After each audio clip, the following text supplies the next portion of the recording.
अ, sir नमस्कार, संजय शाह। सबसे पहले तो आप अपना इंट्रोडक्शन दें कि आप कौन हैं, क्या करते हैं और अभी करंट हम क्या कर रहे हैं? मेरा नाम डॉक्टर राजेश वैस है। हाँ, मैंने एमबीबीएस और उसके बाद एमडी पैथोलॉजी में किया है। ठीक है। और मैं यहाँ सिंगरौली का ही एक गांव है, हाँ, करेला गांव, जो करेला, कि अभी दुधवनिया तहसील में आता है। ठीक है। वहाँ का रहने वाला हूँ। हुँ, और अभी मैं जिला अस्पताल बढ़न में हुँ, पैथोलॉजिस्ट की पोस्ट पर काम कर रहा हूँ। हुँ। और Singrauli hospital and research institute हाँ, हाँ। में भी हमारा काम आप चल रहा पार्टनर है। हैं, पार्टनर है उसमें। सिंगरौली हॉस्पिटल में आप पार्टनर हैं। अच्छा, हाँ। जो ये करैला जो गाँव है, बेसिक आप जैसे लोगों को ये लगता है कि बहुत अच्छे लोकेशन से आप होंगे, जैसे लोग देखते हैं, लोग डिस्कस करते हैं कि भाई डॉक्टर हैं तो बहुत बड़ी फैमिली से होंगे, बहुत अच्छी फैमिली से होंगे। तो क्या ऐसा है क्या कि आप बहुत अच्छी फैमिली और बहुत रिच फैमिली से थे, जो आज आप डॉक्टर बने हैं?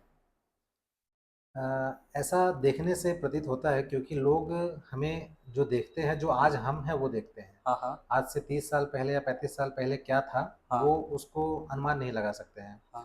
तो गांव में जो मेरी फैमिली थी वो पूरी तरह से एग्रीकल्चर वाली फैमिली मतलब थी। डिपेंडिंग उनका पूरा एग्रीकल्चर जैसे नॉर्मल आज हाँ, फैमिली हो रही है, वैसे ही एग्रीकल्चरल फैमिली आपकी थी। एग्रीकल्चरल फैमिली थी। हुँ, और गांव में ही जो छोटा स्कूल था, हुँ, हुँ, उसमें शुरुआती पढ़ाई जो है होती थी। हुँ। और मेरे पिताजी की एनसीएल में नौकरी लगी थी 1983 में। अच्छा। तब से हम गांव के बगल में जो सिंगरौली मोरवा हाँ, हाँ, हाँ। टाउन है, वहाँ आ गए थे। ठीक है। और वहाँ पे फिर जो सरस्वती शिशु मंदिर है, वहाँ के जो प्राइवेट स्कूल्स थे, हाँ, उसमें हमने क्लास 3, क्लास 4, क्लास 5 ये सब अच्छा, पढ़ाई की थी। अच्छा। लेकिन ये मतलब आपका शुरू का एजुकेशन जो है वो आपके गाँव से स्टार्ट हुआ, जो गाँव का प्राइमरी हाँ, स्कूल होता है, हाँ, वहीं से। फिर पापा एनसीएल में आ गए तो अपन यहाँ पे आ गए, आ गए। एनसीएल में। हुँ, मतलब जो अच्छा यहाँ पे सरस्वती शिशु मंदिर से अपन ने पढ़ाई की है, हुँ, ऐसा हुँ, कुछ है? अच्छा इसके बाद 5 के बाद कहाँ जैसे क्लास 5 अपन ने सरस्वती से किया, हुँ। 5 के बाद का क्या रहा आपका? हमारे गाँव में जो अ, पापा ने खुद से एक स्कूल की शुरुआत की थी, गायत्री शिशु विद्यालय करके। हुँ, गाँव में पापा ने ही वो स्कूल खोला था। तो हुँ, हमारे परिवार के और बहुत सारे बच्चों की शुरुआती पढ़ाई जो हुई वो उसी में हुई, क्योंकि शहर में हर किसी का आना संभव नहीं था। हुँ, हुँ, और जिस समय की ये बात है, उस समय रोड भी नहीं बनी थी। ठीक है। और गाड़ियाँ और ये सब कुछ तो बहुत दूर की बात थी। हुँ, उस समय गांव के घरों में एक साइकिल होना ही बहुत बड़ी बात होती हाँ, थी। ठीक है। जितने घरों में भी साइकिल होती थी, वो मतलब वो थोड़ा रिचेस्ट फैमिली संपन्न माने संपन्न जाते थे, माने जाते थे। संपन्न माने जाते थे। ट्रैक्टर तो उस समय आया नहीं था गांव में। हाँ, हाँ। सिर्फ बैल से और इन सभी चीज़ों से खेती होती थी। हुँ, हुँ, तो गांव में ही पापा ने एक छोटा सा स्कूल खोला था, जिससे कि 5वीं तक की पढ़ाई हो सके। हुँ, तो वो स्कूल अभी भी चल रहा है, और उसी में हमारे परिवार के और ज़्यादातर लोगों की पढ़ाई 1 से लेकर 5वीं तक उसमें हुई। उसके बाद शहर में शिफ्ट हुए पढ़ाई करने के लिए। ठीक है। तो मेरी पढ़ाई तो क्लास 3 से लेकर 5वीं तक सरस्वती शिशु मंदिर सिंगरौली में हुई। हुँ, हुँ, उसके बाद नवोदय विद्यालय का एंट्रेंस एग्ज़ाम मैंने क्लियर किया। हुँ, तो नवोदय विद्यालय चुरहट, जो अब सीधी जिला में आता है, हुँ, वहाँ पर मैंने क्लास 6 से लेके क्लास 12 तक पढ़ाई की। हुँ, और नवोदय विद्यालय उस समय जो जिला था वो सीधी ही जिला था। उस समय हुँ, सिंगरौली जिला नहीं बना था। ठीक है, सिंगरौली जिला 2008 में बना।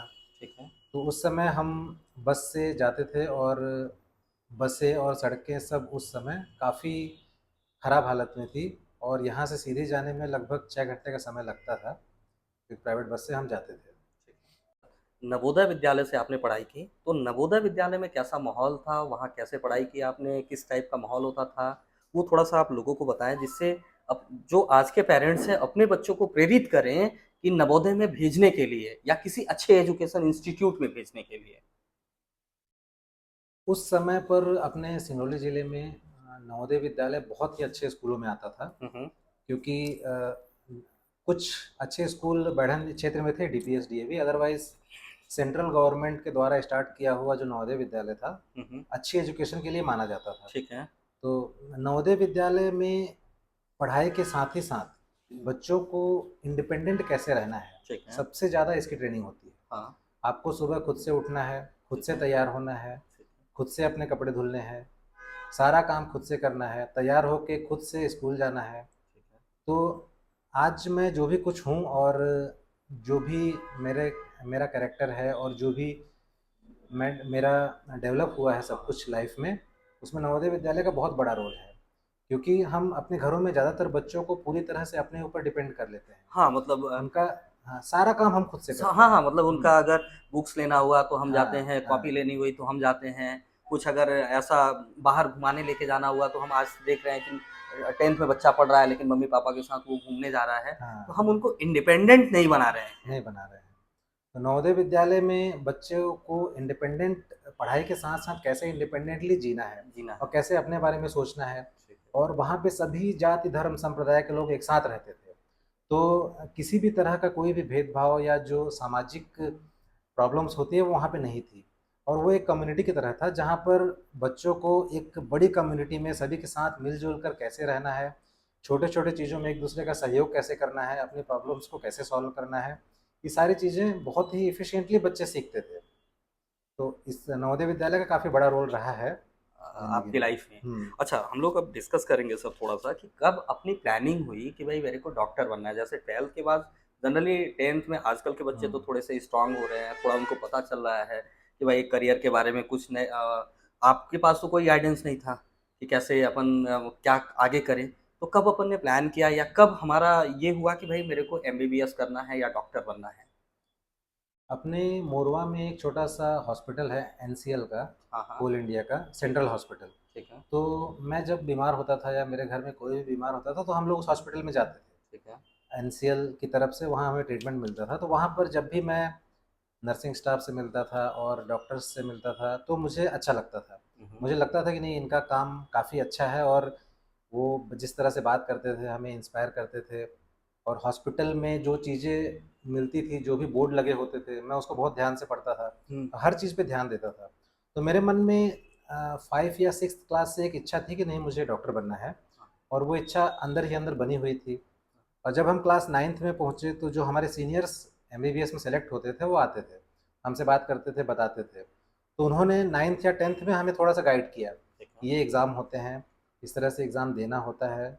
और चूँकि नवोदय विद्यालय में शिक्षक और सभी काफ़ी अच्छे और वेल टू डू बैकग्राउंड से होते थे, तो हमें काफ़ी गाइड करते थे। हाँ, तो उसके बाद 11th और 12th पूरा मैंने एमबीबीएस करना है इस हिसाब से पढ़ाई की। ठीक है। और मेरे साथ भी और 5-6 मेरे फ्रेंड्स थे, जो सभी ने मिल के पूरे 2 साल इसी तरह से पढ़ाई की कि हमें आगे जाके एमबीबीएस करना है। एमबीबीएस करना। अच्छा अपन ने कोचिंग भी किया क्या उस टाइम तो पीएमटी चलता था ना? हाँ, उस अभी समय तो आज पीएमटी। नीट चल रहा है, उस टाइम में पीएमटी होता था अपने लिए। तो क्या उस टाइम पे फिर हम लोगों ने कोचिंग की या फिर हम 12th के बाद ही डायरेक्ट सेलेक्ट हुए? 12th के बाद हम एग्ज़ाम नहीं दे पाए थे, क्योंकि इतना जागरूक होने के बाद भी हुँ, नवोदय विद्यालय में हमें पता नहीं चला कि कब फॉर्म आया और कब चला गया। हुँ। क्योंकि उस समय इंटरनेट, मोबाइल का और इन सभी चीज़ों का ज़माना कनेक्टिविटी नहीं नहीं था। थी। न्यूज़पेपर से ही पता चलता था कि पीएमटी का हुँ, फॉर्म आ गया है और अब हमें फॉर्म भरना है। हुँ, हुँ। तो 12th में हम फॉर्म नहीं भर पाए थे, हमारे बैच के जितने भी लोग थे। उसके बाद हमने एक कोचिंग में एडमिशन लिया। मैं कोटा गया था हुँ, और मेरे बैच के बहुत सारे फ्रेंड्स इंदौर गए थे। हुँ। तो हम सभी ने लगभग 1 साल की कोचिंग की। लेकिन नवोदय में पढ़ाई और ये सब कुछ का बैकग्राउंड काफ़ी अच्छा था। हाँ, तो लगभग मेरे मेरे साथ वाले 7 जो दोस्त थे, हाँ, हाँ, हम सभी का एक साथ एमबीबीएस में सिलेक्शन हो गया था 1 साल की कोचिंग के बाद। उसके बाद हमने इंडिया के अलग-अलग जगहों से हाँ, एमबीबीएस किया, हाँ। और उसके बाद एमडी के लिए हमने किया। ठीक है, अच्छा एक चीज़ और, ये तो हो गया हम लोग जनरल करियर की बात डिस्कस कर रहे हैं। बचपन में क्या हम भी जैसे हम लोगों ने भी शैतानियाँ की हैं, आपने कुछ ऐसी शैतानियाँ की है, जो मेमोरीज़ में आपके कैप्चर हो कि भई वो क्या दिन थे? जो जैसे जनरली क्या होता है गाँव के बच्चे होते हैं, जाते हैं हुँ। वो आपका अमरूद चोरी करने, किसी का अमरूद फला हुआ है तो कुछ ऐसी एक्टिविटीज़ की है अपन ने? मतलब मैं हम जनरल ये पूछना चाहते हैं बचपन में कुछ ऐसी शैतानियाँ की है आपने? मैं आम तौर पर शांत और सीधा-साधा ही था बचपन में भी। हाँ, तो ज़्यादा शैतानियाँ तो नहीं की हैं, लेकिन हमारे नवोदय विद्यालय के ही हाँ, हाँ। पीछे किसानों के खेत होते थे। हाँ, हाँ। तो उसमें वो चना, गेहूँ सब कुछ उगाते थे। हाँ।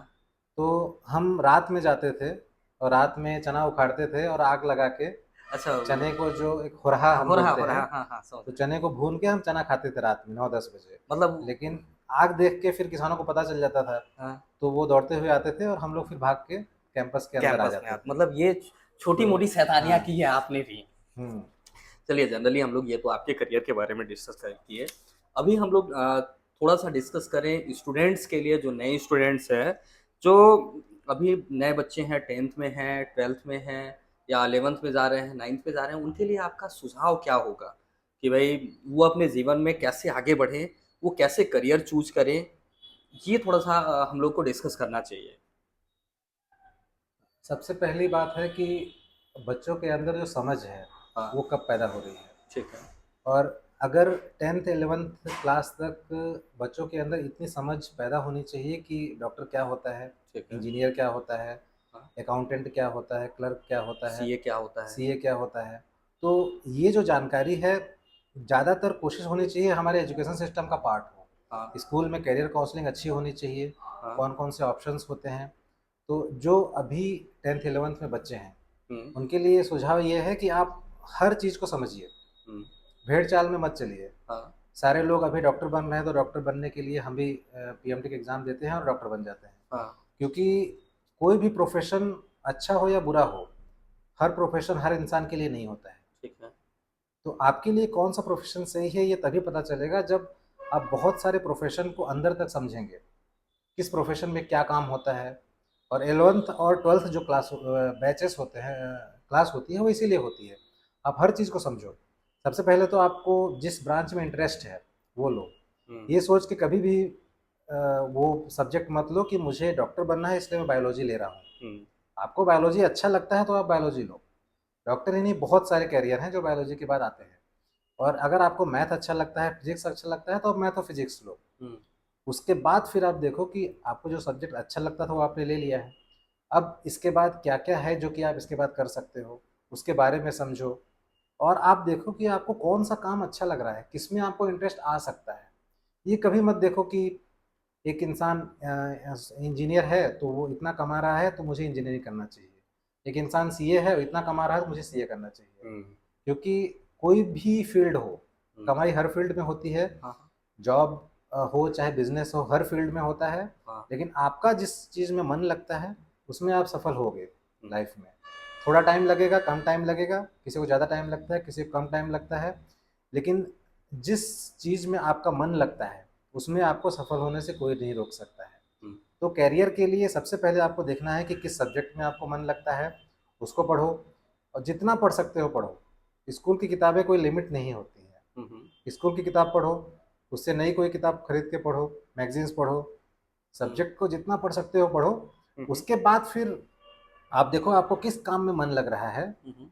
उस काम को करना शुरू करो। मतलब आपका गोल एजुकेशन। फाइनेंशियल नहीं होना चाहिए, हाँ, आपका गोल होना चाहिए मन। ये नहीं मन। होना चाहिए कि इस काम में ज़्यादा पैसा है तो मैं ये काम करूँ। हाँ। मतलब क्या होता है अभी बच्चों का डिस्ट्रैक्शन आता है, वो देखते हैं कि यार डॉक्टर बन गया तो बहुत सारा पैसा बना रहे हैं हुँ, या अच्छे इंजीनियर है तो बहुत सारा पैसा बना रहे हैं। तो मैं क्या करता हूँ कि मैं मैथ्स ले लेता हूँ, कि हुँ, कोई सोचता है मैं बायो ले लेता हूँ और वहाँ से उनका एक फेलियर की जर्नी स्टार्ट हुँ, होती है जब हम हुँ। पैसों के पीछे भागना स्टार्ट करते हैं। हाँ। अच्छा एक चीज़ और मैं देख रहा हूँ अभी बच्चों में, वो डिस्ट्रैक्ट हो रहे हैं बहुत सारा सोशल मीडिया को लेके क्योंकि अभी बहुत सारे टीनेजर हैं जो क्या होता है कि जैसे वो 10th क्लास में पहुँचे 11th में पहुँचे, तो उनका डिस्ट्रैक्शन आता है अट्रैक्शन आता है लड़की के हुँ, प्रति, हुँ। लड़की का अट्रैक्शन आता है लड़के के प्रति, वो बहुत ज़्यादा डिस्ट्रैक्ट हो रहे हैं, तो इन चीज़ों से कैसे बचें वो? अभी जो यंग जनरेशन है, हाँ, हाँ। पहले के मुकाबले और आज के मुकाबले में हाँ, जो अवेयरनेस है, हाँ, जो बच्चों के को जो चीज़ें पता चलती हैं, हाँ। वो आज बहुत अर्ली एज में उन्हें पता चलने हाँ, लगी हैं। Because of social media. Social media, mobile. हाँ, क्योंकि मोबाइल एक ऐसी चीज़ है जिसमें जो इन्फॉर्मेशन है, वो आपकी मर्ज़ी से नहीं आती है। हुँ। मोबाइल आपके पास है तो उसमें पूरी दुनिया की इन्फॉर्मेशन आ रही है। हुँ, हुँ, हुँ। पूरी दुनिया के बड़े-बड़े कंपनियों के एडवर्टाइज़मेंट आ रहे हैं। ठीक है। जो आप चाहते हैं वो तो आप देख ही रहे हैं, वो हार्डली 10% है। हाँ, जो आप नहीं चाहते हैं देखना, वो 90% है। हाँ, जो कि आपको एडवर्टाइज़मेंट, विज्ञापन, वीडियो हर जगह दिख रहा है। हाँ। तो आज के समय जो 9, 10, 11 साल के बच्चे होते हैं, वो उनका ही एक्सपोज़र इतना ज़्यादा होता है, जो कि आज के 20 साल पहले 18-19 साल के बच्चों का होता था। हाँ, हाँ। कि लड़के-लड़कियाँ, शादी क्या होती है और हाँ। बॉयफ्रेंड गर्लफ्रेंड क्या होते हैं और प्यार क्या होता है, ये सभी चीज़ों की समझ उन्हें आज 11-12 साल की एज में ही होने लगी हाँ, है। हाँ, मतलब आज 8th क्लास में जाते हैं। अभी हाँ। इवन मैं देख रहा हूँ अभी इस पे क्या बोलते हैं शॉर्ट्स पे आता है, यूट्यूब शॉर्ट्स पे, तो मैं देख रहा हूँ कि एक्सपोज़र आ रहा है, जो 5-5 साल, 6-6 साल के हुँ। बच्चे हैं, वो ये इन चीज़ों से कनेक्ट कर रहे हैं। तो सही उम्र में जो एक्सपोज़र होना चाहिए, वो उन्हें एक बहुत कम उम्र में हो रहा है, जो कि उन्हें नुकसान भी पहुँचा रहा है। हुँ, हुँ, और इसका ध्यान पेरेंट्स को भी रखना पड़ेगा, और बच्चे इतने समझदार नहीं होते हैं। हुँ, कम से कम 12th क्लास पास हो जाएँ, ग्रेजुएशन कर लें, तब तक भी उनके अंदर इतनी समझदारी नहीं आती है कि क्या वो खा रहे हैं, क्या देख रहे हैं, इस चीज़ को वो कंट्रोल कर सकें। हुँ, तो इस चीज़ में पेरेंट्स को बहुत ज़्यादा ध्यान देना पड़ेगा, और सोशल मीडिया में गवर्नमेंट का इंटरफेरेंस बहुत ज़्यादा ज़रूरी है, क्योंकि सोशल मीडिया एक कंपनी है, हुँ, बहुत सारी कंपनियाँ हैं, हुँ, हुँ, हुँ, जो हुँ, चाहती हैं कि 5 साल का बच्चा भी हमारा कंटेंट देखे कंटेंट देखें। और उससे उनकी कमाई हो। हाँ, टाइम एक्सपेंड करें हाँ, इंटरनेट पे। तो अभी ब्रिटेन में एक लॉ आया था कि 16 साल से कम उम्र के बच्चों के लिए सोशल मीडिया को बैन करना है। हाँ, लॉ प्रपोज़ हुआ था, हाँ, जो अभी पूरी तरह लागू नहीं हुआ है। हाँ, हाँ। लेकिन इस मामले में गवर्नमेंट को अपना ध्यान देना ही पड़ेगा, हुँ, क्योंकि सोशल मीडिया एक अनकंट्रोल्ड बाढ़ की तरह है, हुँ, हुँ, हुँ, जिसमें जो भी, अगर आप उस बाढ़ को कंट्रोल नहीं करेंगे तो जो भी सामने आएगा वो बह जाएगा। हुँ, वो चाह नहीं सकता है, हुँ, वो अपने आप को बचा नहीं सकता है, क्योंकि यहाँ पे जो कंपनियाँ हैं और जो बड़े कॉर्पोरेट्स इस चीज़ को कंट्रोल कर रहे हैं, उन वो जो दिमाग लगा रहे हैं वो आम आदमी के दिमाग से बहुत ज़्यादा है। हुँ, हुँ। नहीं, उनके पास बड़ी हुँ, रिसर्च टीम है, हाँ, उनके पास बहुत सारा पैसा है। हाँ, वो तो चाहते ही हैं ना कि आप ज़्यादा से ज़्यादा टाइम कंज़्यूम करो सोशल मीडिया हाँ, पे। सोशल मीडिया पे, और बीच में वो एडवर्टाइज़मेंट को पुश करते हैं, हाँ, जिससे उनकी एडवर्टाइज़िंग के पूरी पुश रेवेन्यू करते हैं। होती है। उनको अच्छा रेवेन्यू आता है। तो जो बच्चे हैं उनके लिए यही सलाह है कि आपको इस बात को समझना है कि जो डिस्ट्रैक्शन है, वो आपके करियर को, आपकी लाइफ़ को, आपकी ज़िंदगी में जो शांति है उसको ख़त्म कर रहा है। हुँ, तो जितनी जल्दी आप इस बात को समझोगे कि डिस्ट्रैक्शन आपको बहुत ज़्यादा नुकसान पहुँचा रहा है, तब धीरे-धीरे आप उस डिस्ट्रैक्शन को अपनी लाइफ़ से दूर करने के बारे में सोचोगे। हुँ, जब आप समझते ही नहीं हो कि फ़ेसबुक, ट्विटर और व्हाट्सएप ये सभी एक तरह के डिस्ट्रैक्शन हैं, तो आप उससे दूर कैसे भागोगे? हुँ। रील्स जो अभी एक नया हुँ, ट्रेंड है, हुँ, जो रील्स पहले रील टिकटॉक आया था और अभी हाँ, इंस्टाग्राम, बहुत सारे इंस्टाग्राम हाँ। प्लेटफ़ॉर्म्स हैं जिनमें कि रील्स होते हैं, वीडियोज़ कंटिन्यूअस चलते रहते हैं। और ये एक्चुअली साइंटिफिकली प्रूव्ड है कि कंटिन्यूअसली रील्स देखना इतना ज़्यादा एडिक्टिंग होता है कि आपकी 4-5 घंटे बीत जाएँगे, आपको पता भी नहीं पता ही नहीं चलेगा कि आप चलेगा, वीडियोज़ देख रहे हो। वीडियो से। क्योंकि उसमें क्या होता है अलग-अलग हुँ, टॉपिक्स पे आता जाता है, हम उस हुँ। टॉपिक से रिलेट करते जाते हैं। तो डिस्ट्रैक्शंस ही आज के समय जो यंगस्टर्स हैं, उनके करियर के लिए सबसे बड़ा बाधक है। हुँ, उन्हें स्कूल मिल रहा है, कॉलेज मिल रहा है, हुँ, एजुकेशन मिल रहा है, ऑनलाइन एजुकेशन मिल रहा है। जो हुँ, चीज़ के टीचर आपके पास नहीं है, उसको आप ऑनलाइन पढ़ सकते हो। हुँ। लेकिन अगर आपने डिस्ट्रैक्शंस से नहीं बच पाए, तो करियर ग्रोथ और करियर में जो आप हासिल करना चाहते हो, वो मिलना बहुत मुश्किल हो बहुत जाएगा। मुश्किल है। चाहे वो किसी टाइप का हो, चाहे आपका अट्रैक्शन, लव, प्यार हुँ, वाला अगर आपका वो हो, मैटर हो या फिर आप सोशल मीडिया से रिलेट हो। अच्छा, अभी एक चीज़ और हम लोग देख रहे हैं, टीनेजर में ना बहुत ज़्यादा नशे का प्रचलन चल रहा है सर, बहुत ही ज़्यादा। मतलब वो 10th क्लास में पहुँचे कि वो सिगरेट पीना दोस्तों के साथ बंक मार के अच्छा ये हुँ, फैशन बनता जा रहा है, जैसे हम लोग बंक मार के अपने टाइम में चना खाने जाते थे या कुछ हुँ, ऐसे, हुँ, वैसे अभी आजकल टीनेजर में ये चल रहा है कि चल बंक मार के अच्छा उस टपरी पे चलते हैं, सिगरेट पी के आते हैं। हुँ, तो हुँ, सिगरेट के साथ-साथ अभी नशे अच्छा काफ़ी सारा प्रमोट भी हो रहा है। इंटरनेट पे बहुत सारी चीज़ें ऐसी आ रही हैं, जिसकी वजह से अच्छा इस चीज़ को क्या हो रहा है ना कि हम लोग मैं देखता हूँ कि एक पैमाना मान लिया गया है कि अच्छा ये सिगरेट नहीं पीता तो ये लड़का बेकार है।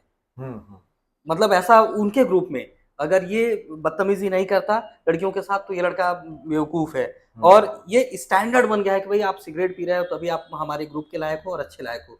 तो क्या सिगरेट पीना, नशा करना, सुट्टा मारना और इसके बाद स्मैक लेना, क्या ये टीनेजर बच्चों के लिए सही है या टीनेजर से ऊपर के जो ऐज के बच्चे हैं, उनके लिए भी सही है क्या? जो टीनेजर्स बच्चे होते हैं, उनके अंदर बहुत क्यूरियोसिटी होती है हाँ। कि हम क्या करें, क्या नहीं करें। हुँ, और जो एज होती है, उसमें उन्हें ना तो पेरेंट्स की तरफ से, ना तो स्कूल की तरफ से हुँ, पर्टिकुलर गाइडेंस मिली होती है। हुँ। जो 13-14 साल का बच्चा होता है, उसने कई बार टीवी में देखा होता है, हाँ, सिगरेट हाँ। पीना अच्छी चीज़ नहीं है, हाँ, खराब है, हाँ, हाँ। ऐसा-वैसा। लेकिन जो प्रॉपर एजुकेशन है कि हाँ। सिगरेट पीना क्यों खराब है, क्या नुकसान होता है उससे, जो उसे कई बार बताया जाना चाहिए, वो नहीं बताया जाता है। हुँ। तो जब उसके ऊपर पीयर प्रेशर आता है, उसके साथ के 3-4 बच्चे पी रहे हैं, चाय पी रहे हैं, सिगरेट पी रहे हैं, हुँ, हुँ, वो हुँ। नहीं पी रहा है तो उसके ऊपर हँसते हैं वो। हुँ, हुँ, हुँ। तो वो भी अपने ग्रुप में घुलने-मिलने के लिए पीने लगता है। और 1 या 2 कष्ट से ही शुरुआत होती है, हुँ, हुँ, उसके बाद वो बढ़ता चला जाता हुँ, है। तो पीयर प्रेशर अपने आप में उसी ग्रुप में होता है जहाँ पर बच्चों की प्रॉपर एजुकेशन और ट्रेनिंग नहीं होती है।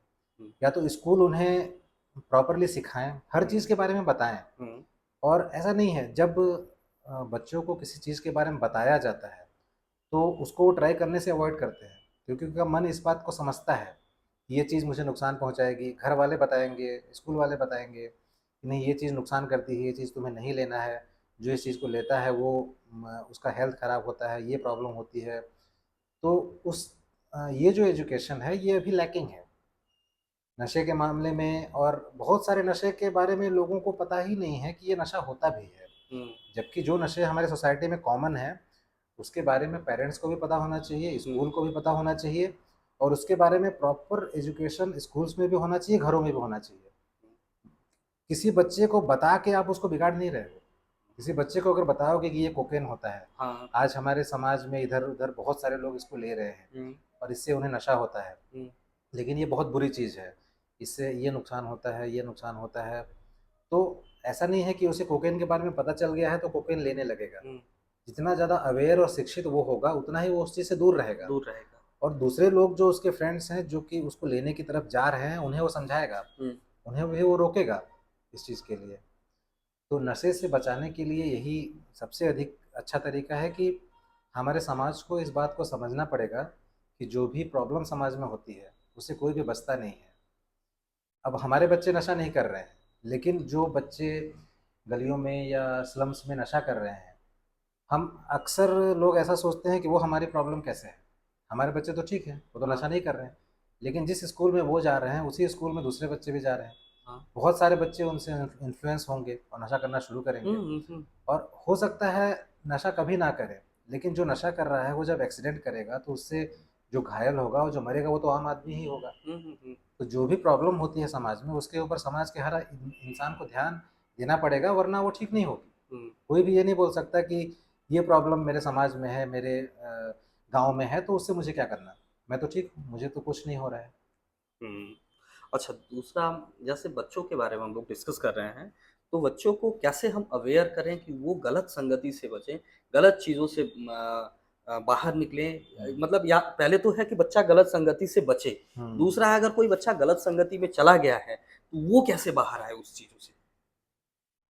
इस चीज़ के लिए जो खेल होते हैं, हुँ, स्पोर्ट्स होते हैं, वो बहुत बड़ी भूमिका अदा करते हुँ, हैं। हुँ, अगर आपका बच्चा स्कूल जा रहा है तो हुँ, स्कूल में भी खेले, हुँ, और स्कूल के बाद भी उसके खेलने पे आप ध्यान दें। हुँ, वो कहाँ जा रहा है, अपने आप नहीं होना चाहिए लाइफ में उसके।